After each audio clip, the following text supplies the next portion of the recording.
नमस्कार मैत्रिणींनो, आपले स्वागत आहे अन्नपूर्णा गावरान रेसिपी या मराठी यूट्यूब चॅनलवर. तुमचे मनापासून पुन्हा एकदा खूप खूप स्वागत आहे. चला तर आज आपण मँगो लस्सी कशी बनवायची ती बघूया. झटपट होणारी ही मँगो लस्सी आहे. एकदा तरी बनवून बघा. एकदा जर बनवली तर पुन्हा पुन्हा बनवशाल, इतकी भन्नाट लागते. चला तर आपण आता कृतीला सुरुवात करूया. हे बघा, आपण पिकलेले आंबे घेतले, त्यासाठी स्वच्छ धुवून घेऊया. सुरीच्या साह्याने मागचे देठं कट करून घेऊया. आंबे कट करून त्यातला सर्व गर काढून घेऊया. या पद्धतीने कट करून घ्या आणि व्यवस्थित त्यातला चमच्याच्या साह्याने गर काढून घ्या. सर्व गर काढून झाल्यानंतर एक मिक्सरचं भांडं घेतलं आहे, त्याच्यामध्ये आता सर्व गर टाकून घेऊया. मिक्सरच्या भांड्यामध्ये दळून घेऊया. दळताना पाण्याचा वापर करू नका, फक्त आंब्याचं गरज दळा. त्यानंतर थंडगार असे 1 वाटी इतकं दही घेतलं आहे, त्याला एका भांड्यामध्ये टाकून घेऊया.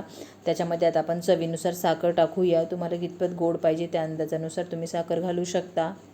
जो बी आपण आंब्याचा गर दळून घेतला आहे तो सर्व आता आपण ह्या दह्यामध्ये टाकून घेऊया व रईच्या साह्याने त्याला व्यवस्थित घोटून घेऊया. या पद्धतीने घोटून घ्या. तुम्ही जेव्हा बी मँगो लस्सी बनवशाल तेव्हा रईनेच घोटून घ्या. रईने खूप छान घोटल्या जाते आणि ती मँगो लस्सी प्यायची मजा वेगळीच असते.